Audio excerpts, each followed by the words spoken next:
Добрый день всем. Началась новая неделя.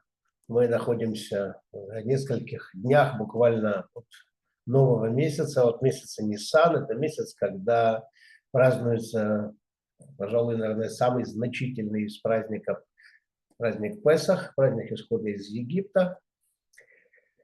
Недельную главу, само ее содержание, мы рассмотрим немного позже. Сейчас мне хотелось бы поговорить об одном аспекте, который в этой главе освещается.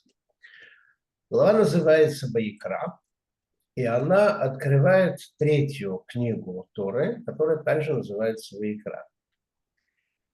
Там речь идет о храмовом служении. Как мы уже знаем из предыдущих глав, было построено святилище.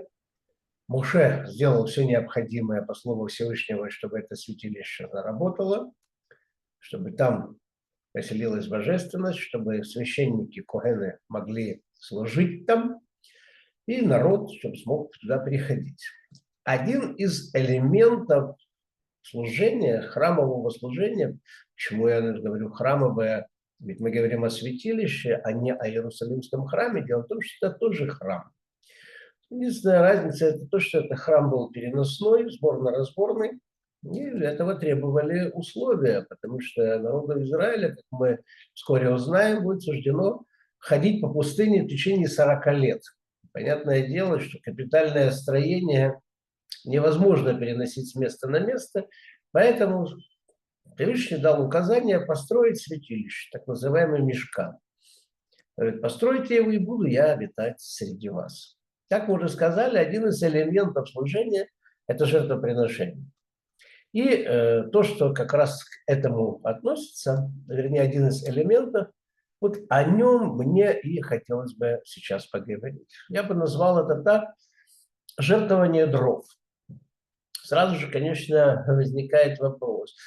Когда мы говорим о жертвоприношениях, мы сразу же в голове какие-то продукты или животные жертвенные, а дрова. Дрова не приносят в жертву. Их не жертвуют. Ну как-то мы же понимаем, что дрова – это топливо. И тем не менее, это очень важный элемент. Каждая из жертв, которая приносилась в храме, соответствует человеку, который ее приносит. Либо событию, вследствие которого ее приносят. Либо это связано со временем приношения. И все виды этих жертв, они сжигаются на поверхности дров. И для того, чтобы можно было сжечь жертвенное животное, надо, чтобы было какое-то топливо, чтобы горел огонь на чем-то. На первый взгляд, дрова с такой значимостью не обладают. Ведь жертвоприношение – это именно то, что возжигается на жертвеннике. Дрова дровами – это куски дерева. Но если мы углубимся в смысл приношения жертв, становится понятно, что дрова имеют значение, причем большое значение. И, возможно, они больше всего выражают служение по принесению жертв. Последние несколько недель все главы, которые мы читали и изучали, посвящались сооружению святилища и его освящению. Теперь закончится у нас уже эта книга, вторая книга Шмот. Начинается третья книга, Ваикра. И буквально с самого начала эта глава, первая же глава этой книги, посвящена законам, которые связаны со служением святилища. Основное, можно сказать, служение – это приношение жертв. И ближайшие главы как раз эту тему будут разбирать. Понятное дело, что это неоднозначная тема. Жертвы делятся на категории, на подкатегории, на различные виды. Некоторые обязательные, некоторые добровольные, некоторые общиной приобретаются, некоторые отдельными людьми, некоторые только мужчины приносят, а некоторые только женщины. У каждой жертвы есть свой порядок приношения, то есть какие-то части возносятся на жертвенник, какие-то из них скидаются священниками коэнами, какие-то владельцами, которые принесли эту жертву. И также вид жертвы имеет значение. Это может быть бык, это может быть овца, это может быть баран, это может быть птица, животное мужского или женского пола. Бывают жертвы растительные, ну, прежде всего хлебные приношения, и используются жидкости. Вино, масло и иногда и вода. С времен, когда Всевышний дал повеление о жертвоприношении, и до разрушения Иерусалимского храма на жертвенники приносили огромное количество жертв. Там постоянно горел огонь. И, естественно, для поддержания огня требовалось огромное количество дров. И вот как раз в нашей главе, в главе Ваикра, говорится о жертвах и о дровах, на которые клали эту жертву. И там приведена история, которая произошла в начале эпохи второго храма. Народ, который вернулся из вавилонского изгнания, это мы сейчас из пустыни переносимся вперед, когда Навуходоносор разрушил первый Иерусалимский храм и увел народ Израиля в плен, в рабство через 70 лет после того, как персидский царь Кир завоевал Вавилон, он разрешил евреям вернуться. И вот народ возвращается под предводительством Эзры и Нехемии и воздвигает второй храм. Служение возобновляется.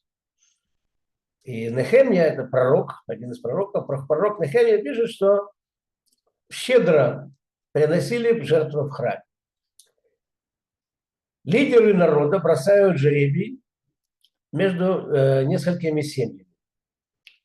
Какой жребий? Касательно чего это? Давайте вернемся к книге пророка Нехемии и зачитаем один из абзацев. «И бросили мы жребий о жертве дров для жертвенника среди священников, левитов и всего народа, чтобы привозить их в храм Бога нашего, отцовским домам нашим на определенное время из года в год, чтобы сжигать их на жертвеннике Господа Бога нашего, как написано тут». То есть для того, чтобы жертвы эти приносились, нужны дрова, на которых они будут сжигаться. Кто будет приносить эти дрова? Ведь нужно огромное количество дров. Поэтому нужна была группа людей, которая будет этим заниматься, которым это будет вменено как обязанность. И лидеры народа бросали жребий между несколькими семьями. И вот в соответствии со жребием решается, сколько дров пожертвует та или иная семья в храм, и в какой день она удостоится именно принести эти дрова для жертвы. В Талмуде приводятся еще некоторые дополнительные детали этой истории. Это трактат Талмуда Таанит, там где речь идет о постах. И написано так: когда евреи вернулись из изгнания, не нашли дров они в храме. Встали эти семьи и пожертвовали дрова. И так условили пророки того времени. Даже если в храме будет множество дров, эти самые семьи будут жертвовать свои дрова. В начальный период существования второго Иерусалимского храма народ щедро приносил жертвы. В животных недостатка не было, но в дровах недостаток ощущался. И несколько семей пожертвовали свои дрова для служения в первое время. Чтобы хотя бы пока нарубят другие, чтобы началось, чтобы не затягивать. В знак благодарности пророк Нехемия выдал такое постановление, чтобы эти семьи удостоились сделать приношение дровами каждый год. Каждая семья в тот самый из 9 дней, когда она предоставила дрова для храма первый раз. И несмотря на то, что к тому времени дров в храме уже будет достаточно, и в них не будет уже настоящей нужды, все-таки эти семьи будут приносить какое-то количество дров. Это будет такой почетной обязанностью, можно сказать, привилегией. И дни, когда эти семьи удостоились приносить дрова для жертвенника, дни стали для этой семьи днями праздника, ведь они именно для храма приносят какую-то часть, необходимую для служения. Эти дни были настолько радостными, что они даже могли отодвинуть пост 9 ава. Там же в трактате Таанит как раз Талмуд рассказывает другую историю. Сказал раби Элиэзер бен Цадок: «Я из потомков Санаба бен Биньямина». Это родоначальник одной из этих семей, которые жертвовали дрова. Как-то раз пост 9 ава выпал на шаббат. Естественно, был перенесен на первый день недели, то есть на следующий день, на воскресенье, потому что только Йом-Кипур не отодвигает ничего. И если Йом-Кипур выпадает в шаббат, значит, в этот шаббат постятся и молятся, и все делают, как положено делать в Йом-Кипур. Потому что Йом-Кипур – это суббота. Но пост 9 ава, в котором мы постимся в память о разрушении и первого, и второго иерусалимских храмов, если он выпадает на шаббат, то шаббат не отодвигается. Шаббат, как положено, отмечают, едят и пьют, а сам пост держат на следующий день воскресенья. И вот этот Раби Элиэзер бен Цадок говорит, что как-то раз пост 9 ава выпал на шаббат и был перенесен на первый день недели. Мы постились, но не до конца дня, потому что 10 ава является нашим праздничным днем. Потому что именно в этот день наша семья жертвовала дрова в храм. И очень важно отметить следующее. Когда человек приносил в храм животное для жертвы, это не отменяло обязанности поститься 9 ава. Но жертвование дров отменяло пост.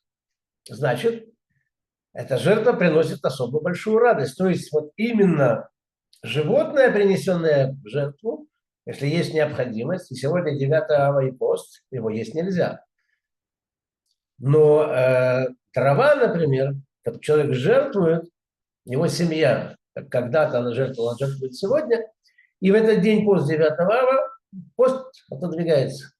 Значит, дрова имеют большое значение. А в чем такое великое значение дров? Это же средство. Средство для приношения жертв. Почему пожертвовавшие дрова семьи удостаивались специальных дней праздника, а те, которые жертвы приносили, животных не удостаивались?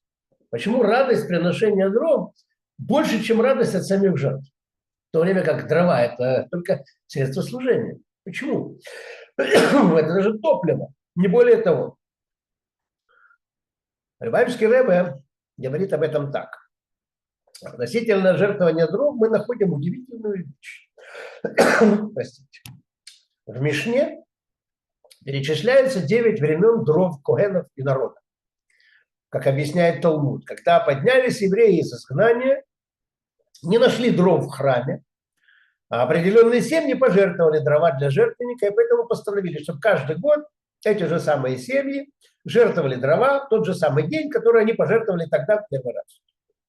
В этот день использовали дрова этой семьи, даже если храм был заполнен дровами.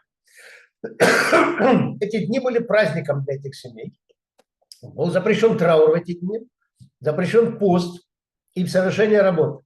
В Талмуде рассказывается, что этот праздник отодвигал пост 9 ава.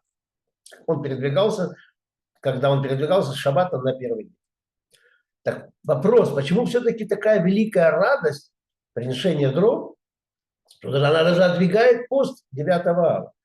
Почему приношение дров настолько значительно, что в честь него даже специальные праздники устроены? Как возможно, что радость от принесения дров больше, чем радость от принесения жертвоприношения? На самом деле, отвечают нам, радость на этом не заканчивается. Каждое лето был определенный период для заготовки дров для храма на весь будущий год. Лето – это самое подходящее время, тем более еще в земле Израиля, жаркие месяцы. Деревья достаточно сухие, пригодные для горения, и дрова заготавливали на протяжении нескольких месяцев. Сразу же после Песаха начинали и заканчивали 15 числа месяца Ав. Когда рубка прекращалась, дрова собирали и переносили в храм. И в этот день проводили одно из самых больших празднеств в истории народа. 15 ава, которого еще в Израиле называют Днем любви, было самым радостным днем года, больше, чем даже Песах и Пурим. Мишна пишет, сказал Раби Шимон бен Гамлиэль, не было праздников у Израиля, подобных 15 ава и Йом-Кипуру. И причина этого праздника – окончание рубки дров для жертвенника. Это считалось возвышенным моментом года. Почему? И Ребе, комментируя это, тоже задает вопрос. По поводу этой радости непонятно. Рубка дров для жертвенника – это великая заповедь. Но ведь это только подготовка для исполнения заповеди, которая является второстепенной. Главное это же жертвоприношение. Почему такой пиетет дровам? Как возможно, что рубка дров настолько значительна, что она даже создает праздник, который превосходит все остальные праздники? Ведь сами жертвы не создают таких великих праздников, а дрова, да. Следует отметить, что окончание рубки дров само по себе – это не праздник. Дрова – это средство для того, чтобы огонь мог быть поддерживаться на жертве, там, где приносится жертва. Заготовка дров – это как вот окончательный план строительства здания. Как бы в подготовительный какой-то момент, но это не, например, не является торжественным перерезанием ленточки на открытии. Почему же такая радость? Почему такой большой акцент, как мы уже сказали, ставится не на самой цели, а на подготовке к ней? Почему? Чтобы дать ответ на эти вопросы, давайте еще один достаточно удивительный аспект изучим, который связан с дровами жертвенника. Он поможет понять их большое, я бы сказал, даже великое значение.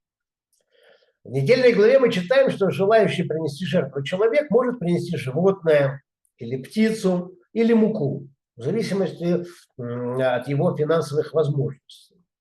И для каждой жертвы есть сопровождающие детали. Например, некоторые жертвы приносятся при добавлении какого-то количества вина. В некоторые нужно добавить ладан или масло, например. Вот это недельная глава нашего Икра. Там мы читаем, что эти добавки можно принести не только как сопровождение к жертве, но и как отдельную жертву. И об этом как раз написано в нашей книге Ваикра, в Торе.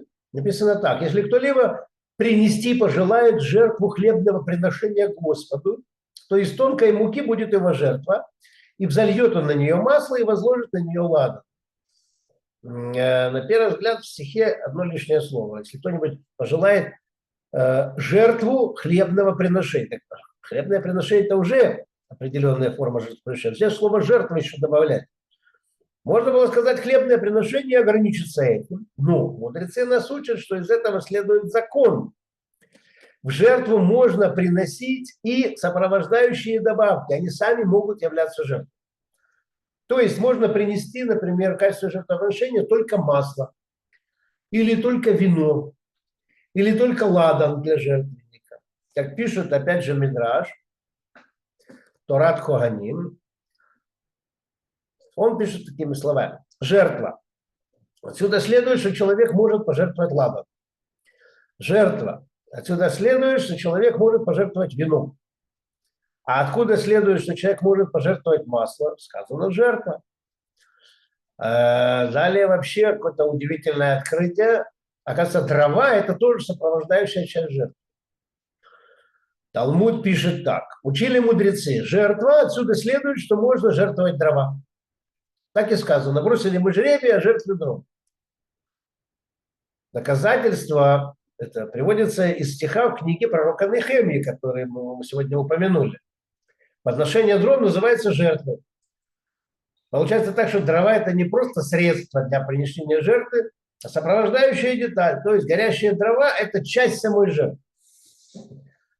Ну, скажем так, для человека, мыслящего рационально, это является, в общем-то, большим открытием. На первый взгляд, дрова – это горючее. Можно не считать, что дрова – это часть жертвоприношения. Ну, например, все равно, что говорит, что газовая конфорка – это часть бульона, который в кастрюле. То есть для нас это неприемлемо. И все-таки мудрецы все-таки учат, что дрова – это часть жертвы, как вино и ладан. Причину следует понять, потому что не совсем понятно. Как можно сказать, что дрова – это часть жертвы?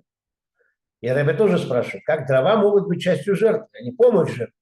Чтобы она могла быть сожженной, нужны дрова, на которых разводят на огонь. Для него требуются дрова, понятное дело. Все эти вопросы, они как раз ступеньки к пониманию сути жертвы. Семья, которая в тот или иной день жертвовала дрова для храма, устраивала праздник, который мог отодвинуть даже пост 9 ава. А окончание рубки дров, когда последний раз возносили топор, Это был большой праздник, годовой праздник. И дрова являются отдельной жертвой. Это все удивляет, конечно. Чтобы ответить на этот вопрос, вопросы висят в воздухе. Естественно, как это не парадоксально, чтобы ответить на эти вопросы, надо задать еще один вопрос. Что такое жертвоприношение вообще? Для этого надо хотя бы, насколько возможно, это углубиться в смысл принесения жертв. Жертвоприношение современным людям, нам с вами, живущим в 21 веке, кажется бессмысленным. Берут отборных, самых хороших, самых лучших, самых тучных животных, берут самых тучных птиц, берут самое чистое масло, берут самую тонкую муку, самую качественную, сжигают на жертву. Таким образом, человек Всевышнему возносит благодарность, а грехи человеческие этим жертвоприношением искупляются. Ну, так это выглядит. В чем смысл? Что мы самое лучшее просто сжигаем в пепел. Это благодарность? А как это грехи может человека снять, как искупить их, каким образом? То есть мы уничтожаем продукты и этим самым выражаем благодарность. Ну, рационально подойти к этому можно так. Понятно, что нельзя сказать, что Всевышнего нужно кормить, что ему требуется пища. Вот если мы его накормим, он там в обмен на это даст нам прощение. Понятно, что мир принадлежит Всевышнему, и он в нашей щедрости совершенно не нуждается. Мы в его щедрости, да, но он в нашей. В книге Псалмов царь Давид пишет так, ну, как от Всевышнего.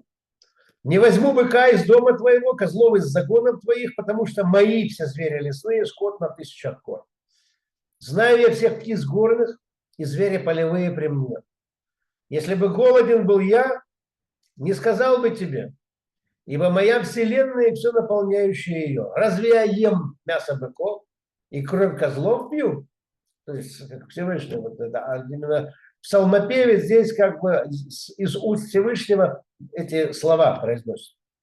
Так если Всевышний, он владеет всем и вся, какой смысл тогда в жертвоприношениях, если добро бы там разложили мясо на дровах, оно поджарилось, это жареное мясо кто-то съел. Понятно, подобрел, сделал какое-то добро. А мы говорим о Всевышнем. Ему это-то зачем? У него и так это все. Мы из его же имущества берем и ему же и приносим. Есть в этом смысл или нет? Ну, скажем так, если столько лет мудрейшие люди это делали, значит, уже можно задуматься об этом.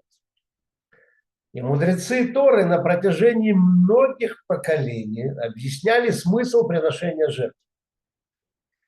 Центральным во всех этих объяснениях является то объяснение, которое дал Раби Моше бен Нахман, Рамбан, в комментариях на начало нашей с вами главы. Он говорит так: поступки людей выражаются в мысли, речи и действии. Всевышний повелел, когда человек согрешит, пусть принесет жертву и возложит на нее руки, то есть действия, и произнесет молитву, то есть речь, и сожжет в огне внутренности и почки, указывающие на мысли и желания, а также голени, указывающие на руки и ноги человека, которыми он совершал эти проступки. Кровью следует окропить жертвенник, это указывает на душу человека. Все это для того, чтобы человек думал во время всех этих действий, что согрешил Богу телом и душой, и что подобает его собственной крови пролиться, а телу быть сожженным. Это как раз вот эта вот мысль, что человек, который приносил животное личного какого-то приношения, там, хотел искупить грех, там, или что-то вот ему надо было, не знаю, он приносил его, ему надо было смотреть, как священник режет это животное. Тогда он видит, что легким движением ножа коэн лишает какого-то громадного быка жизни, и он человек начинает понимать, что за его преступление он мог оказаться на месте этого быка. И в этом он возносит Всевышнему благодарность, что Всевышний прощает ему его проступки и дает ему жизнь. Если не милосердие Творца, который взял у него взамен эту жертву, кровь за кровь, душу за душу, а конечности за конечности, а части, которые съедают священники, чтобы учителя Торы молились за него, а постоянная жертва – это для искупления грехов общины, потому что их надо возносить. Невозможно общине постоянно избегать грехов. Обязательно кто-то всегда согрешит. И эти слова укладываются в сердце, как подобно словам Агады, какой-нибудь рассказы, который все раскладывает по полочкам. И Ребе Любавический объясняет слова Рамбана. Цель жертвы в том, чтобы человек отдал себя Всевышнему. Всевышний оказал милосердие и заменил человека животным. Но жертвоприношение должно пробудить в человеке чувство самоотдачи. Давайте представим себе картину в красках. Закроем глаза и перенесемся, скажем, там на 2 с лишним тысячи лет в город Иерусалим. Вот мы там оказались. Мы видим, что вся жизнь сосредоточена вокруг храма. Несколько раз в году по праздникам весь народ собирается в храме и своими глазами видит чудеса и явления шхины, божественного присутствия. Присутствие в храме возносит их души ввысь, побуждает их служить Всевышнему, пробуждает желание служить, пробуждает чувство любви к Богу. Представим себе какого-то еврея, живущего где-то вот в Верхней или Нижней Галилее. Он осознает, что по ошибке, именно по ошибке, съел некошерное мясо. Он полон раскаяния. Он понимает, что совершил великий грех и отдалился от Творца. Он вспоминает о всей милости, которой Всевышний его одарил, а он взял и нарушил его указ. И вот это чувство раскаяния пробуждает в нем желание отдать себя Всевышнему. Он готов на все пойти, лишь бы снова стать близким к Богу. Он приходит в храм, и Всевышний велит ему принести жертву. Это будет проявлением того, что он хочет отдать себя самому. Это один случай. Женщина, носящая под сердцем дитя, удачно проходит через очень сложные роды. Она полна счастья и благодарности Всевышнему, и она готова отдать ему все. Всевышний говорит, что достаточно принести животное на жертвенник, это будет выражением любви к нему, выражением самоотдачи. То есть жертвоприношение – это в первую очередь самоотдача человека. И хотя это очень тяжело уложить в голове, но вот если досконально об этом подумать, то становится понятно, о чем нам говорят наши учителя. Жертва – это самоотдача, но этих жертв много видов. Каждый человек отдает себя по-своему. Каждый делает какой-то вот акцент на какой-то другой детали. Один на этом, один на этом. Человек, который согрешил речью, делает акцент на том, что с нынешнего дня его речь принадлежит Всевышнему, что он следит за каждым словом, которое выходит из его уст. Он будет говорить только вещи, связанные со служением Всевышнему. Человек, который ходил в запрещенные какие-то места, согрешил ногами. Он подчеркивает, что его тело принадлежит Господу.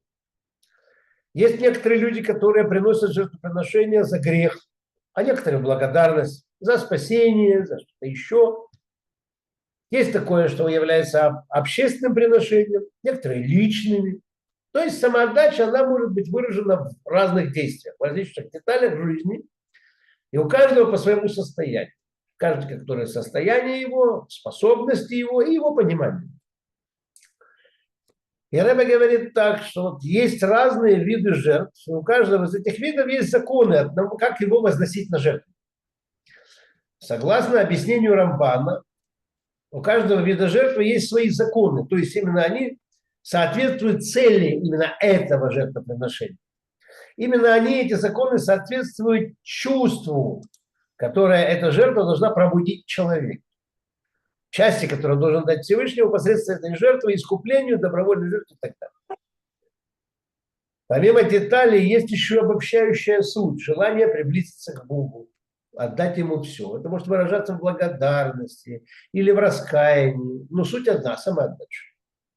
Эта суть, это желание, оно относится ко всем жертвам и находит выражение в дровах.